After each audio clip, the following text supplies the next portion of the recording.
Assalamualaikum warahmatullahi wabarakatuh. Hai teman semua, perkenalkan nama saya Atifah Martatila dengan NIM 22002080 dari Departemen Administrasi Pendidikan Fakultas Ilmu Pendidikan Universitas Negeri Padang. Baiklah, pada kesempatan kali ini Atifah akan mempresentasikan sebuah materi dari mata kuliah Kepemimpinan Pendidikan dengan dosen pengampu Bapak Dr. Hanif Al-Kadri, yaitu mengenai motivasi dalam kepemimpinan. Ketika kita ingin menjadi seorang pemimpin yang baik atau pemimpin yang luar biasa, perlu memanfaatkan 3 hal, yaitu perlu digunakan isi kepala, hati kita, dan laksanakanlah dengan bijaksana. Topik yang akan dibahas kali ini yaitu mengenai motivasi dalam kepemimpinan, artinya proses pemimpin. Seberapapun hebat Anda, perlu kemampuan kita memotivasi, meyakinkan, menarik energi orang lain untuk mau melakukan dan menunjukkan loyalitas terbaiknya. Dan ingat, ada beberapa ciri dari anggota atau orang-orang yang perlu kita pahami.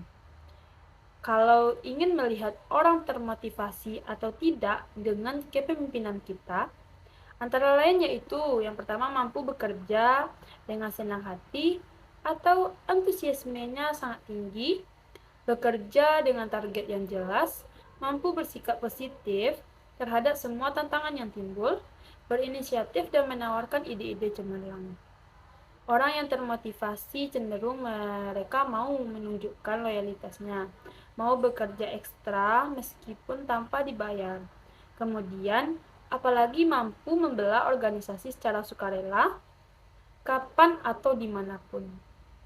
Ketika indikasi-indikasi ini terlihat dalam kepemimpinan Anda, artinya Anda memiliki kemampuan untuk memotivasi mereka menjadi karyawan-karyawan yang terbaik di lembaga atau organisasi yang Anda pimpin.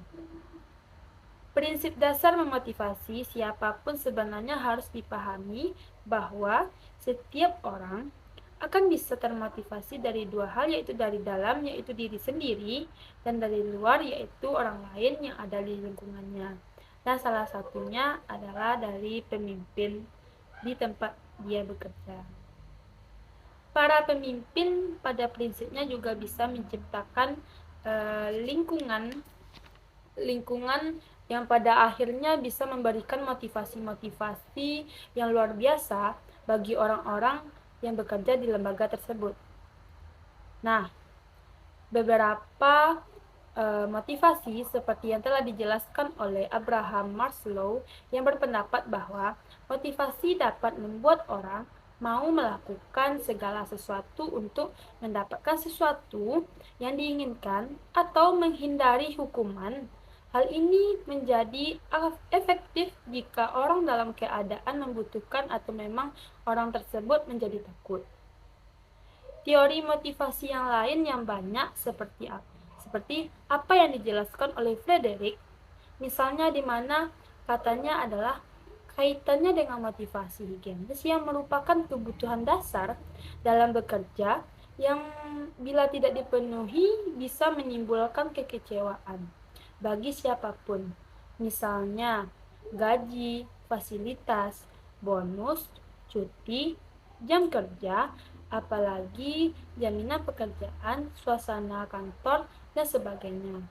Ini ketika tidak terpenuhi akan menimbulkan kekecewaan, akan menurunkan respek, dan karyawan menjadi kondisi menunggu saja, motivasinya lambat, jauh akan menjadi berkurang, dan seperti halnya mencapai sasaran yang menantang. Guna meningkatkan gairah, menimbulkan motivasi kerja yang kita maksudkan dari personil, dari pegawai, atau dari seluruh karyawan di lingkungan tempat kita memimpin.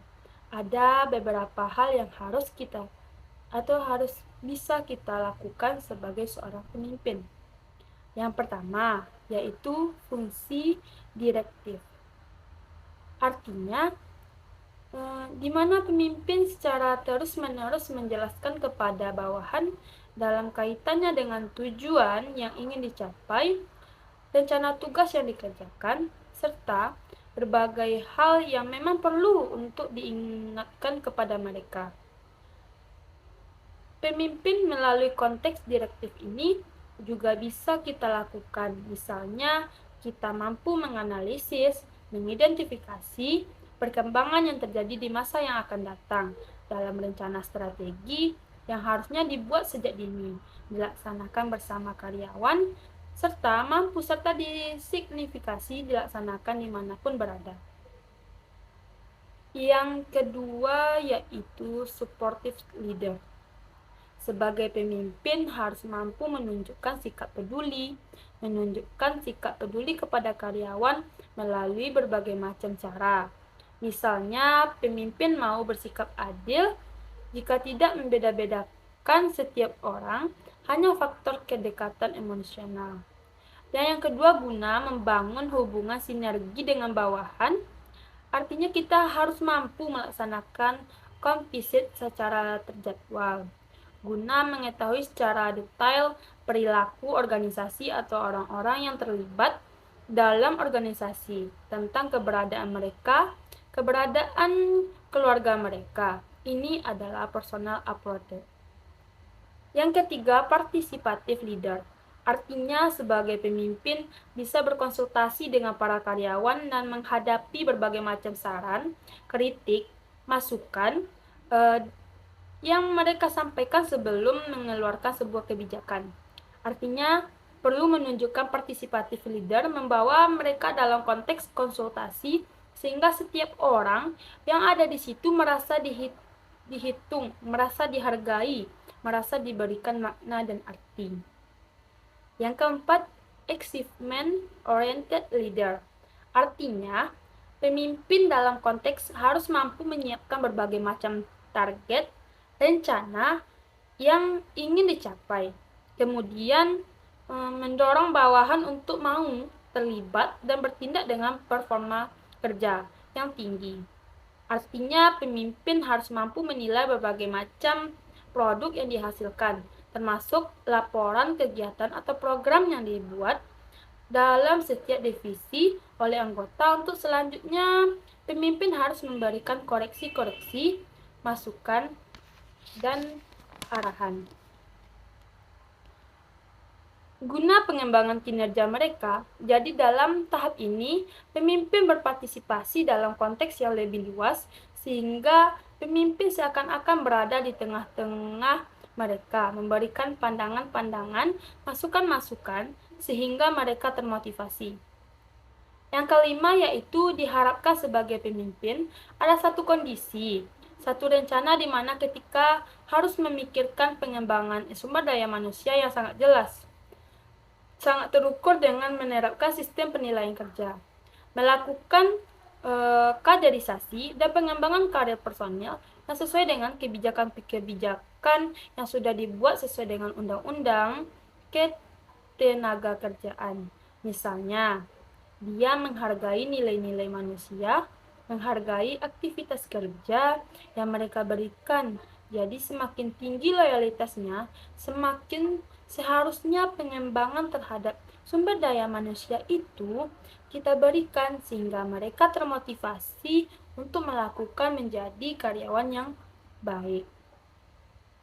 Jadi, meskipun sangat berat, tetapi proses yang dimiliki sebagai seorang pemimpin itu memang tidak sederhana.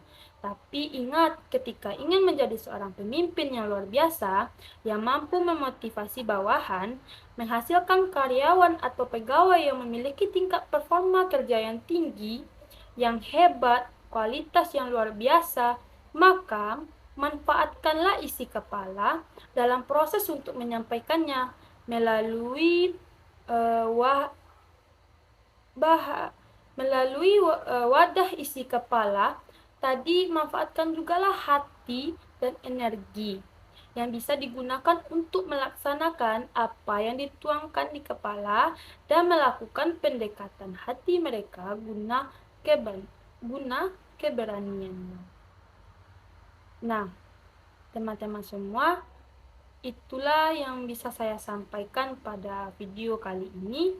Apabila ada salah-salah kata atau kekurangan, mohon dimaafkan.